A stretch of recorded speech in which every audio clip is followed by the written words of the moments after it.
Agora a seleção brasileira, sexta-feira tem amistoso contra os Estados Unidos em Nova Jersey. O lateral esquerdo Felipe Luiz e o zagueiro Thiago Silva falaram da expectativa para o primeiro jogo pós-Copa do Mundo.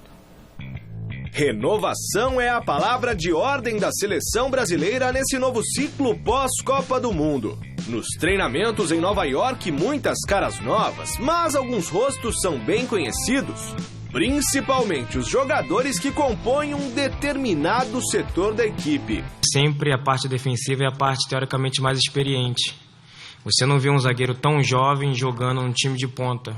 Já carejados com a camisa amarelinha, o zagueiro Thiago Silva e o lateral Felipe Luiz querem encurtar o caminho para a adaptação dos mais novos. Nós, como mais experiente aqui, temos que passar para a rapaziada que está chegando de ter um entendimento o mais rápido possível daquilo que o homem quer, porque a gente não tem muito tempo para trabalhar. A Copa América já está aí ano que vem. Eu acredito que na seleção tem que estar os melhores e a gente tem que ir ajudando esses meninos que estão chegando agora para que eles possam ter os melhores do lado, poder se adaptar mais fácil e com que a seleção continue ganhando.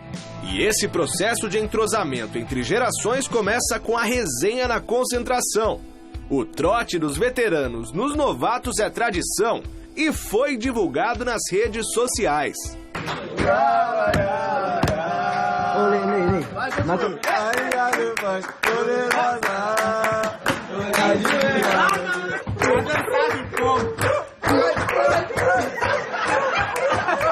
Já deu para perceber que o clima na seleção anda muito bem, obrigado. Só que mesmo entre as cantorias e as dancinhas, o pensamento dos atletas é um só. Aqui na seleção não tem ego, não tem nada, entendeu? A única coisa que a gente quer é estar aqui, é o primeiro, e para estar aqui tem que estar bem no clube, e o segundo é poder ganhar.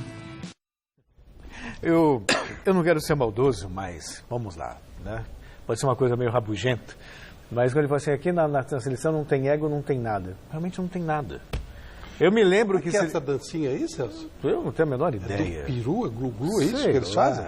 Eu acho tudo Você já tão fez isso? bobo. Não, nada. O que eu fico impressionado... Mal-humorado. Eu tô mal-humorado. Faz a dança do peru aí, poxa. O que eu fico preocupado é que a gente tem falado muito... É do pombo, Celso, desculpa. Do pombo. Faz a dança do peru aí. Eu tenho um ritmo que é só meu, Flávio, então não Michele, vale. faz a dança do pombo pra nós aí. Eu não, essa aí é com o Celso Cardoso. Eu faço depois, então. Agora, e eu só sei a do tamanduá africano. Agora, a gente tem falado muito do futuro do futebol brasileiro, né, com essa queda o problema do calendário, a queda de rendimento dos clubes, a falta de simpatia do torcedor. Olha lá. Olha que... O Guilherme deve fazer bem, ele tem as manhas, né, ele tem essa cintura mole. Mas onde eu estava, a gente tem falado muito do futuro do futebol brasileiro, porque antes era comum o torcedor no interior torcia para um time grande do Brasil, da capital, e boa. Hoje a gente está vendo essa garotada cada vez mais torcendo para os times de fora, né? E a seleção brasileira também, a seleção brasileira já foi o mote de formação de identidade do povo brasileiro. Isso era a seleção brasileira nos primórdios. Depois virou um balcão de negócios. E aí, por exemplo, a gente tem isso, a câmera aberta. Se perguntar, as pessoas não conhecem 80% desses jogadores. Como não conhecem esses jogadores, não tem conexão.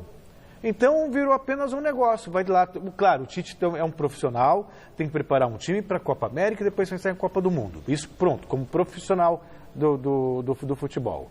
Agora, como produto, é para vender amistoso lá fora, porque aqui o produto seleção brasileira, tirando a Copa do Mundo, quem sabe na Copa América jogando aqui, não tem apelo, Flávio. Ou eu tô com uma visão muito pessimista da seleção. Eu não vejo apelo, eu não vejo... aí ele fala assim, não tem ego, não tem nada. Não tem mesmo, porque eu não vejo comoção, eu não vejo interesse. Quem se interessa pelo... Quem é que está preocupado se vai trabalhar na sexta-feira para assistir ao jogo da seleção brasileira contra os Estados Unidos? Eu vou trabalhar na sexta-feira. Na verdade, a maioria não sabe que vai ter, mas isso não se aplica só à seleção brasileira, não. As seleções, de um modo geral, estão perdendo espaço. Elas, cada vez mais os clubes, né, eles ganham uma identidade própria. Cada vez mais existem holdings existem grupos mundiais de times de futebol, o grupo do Manchester City, City, por exemplo. o grupo do Liverpool, que é o da Roma, os chineses estão muito envolvidos por trás. Nós estamos criando multinacionais de futebol, o que eu acho muito legal. E essas empresas, elas estão trabalhando muito o nome, o espaço, a rede social. E a seleção brasileira é uma coisa muito distante, né? Porque ela não é de ninguém. Então, da a CBF, né? Não tem nenhuma simpatia, né? O mais legal da seleção era o canarinho pistola, né? Então, a CBF, ela não tem identidade com nada, ao contrário, ela é ligada diretamente à corrupção. Então, não é uma coisa simpática, porque não tem nada a ver exatamente com os jogadores. Isso que você falou de não conhecer os jogadores, mas isso se aplica também se passar... O elenco do Palmeiras, é bem conhecido, se passar 90% na rua, ninguém sabe quem é. Do Corinthians, do São Paulo, o cara não conhece, não. Hoje o jogador é desconhecido. É muito raro o jogador que realmente ídolos, né, ele chama atenção. Eles são desconhecidos, eles não tem mais isso. Não tô questionando, não estou sendo saudosista, porque eu detesto saudosismo. Mas realmente é diferente. Uma comparação. Hoje não há a gente não conhece mesmo. Parece um jogador do Corinthians. Tenta colocar uma entrevista de um jogador do São Paulo, do Santos aí, e não colocar o GC. Você não sabe quem é. Não sabe mesmo.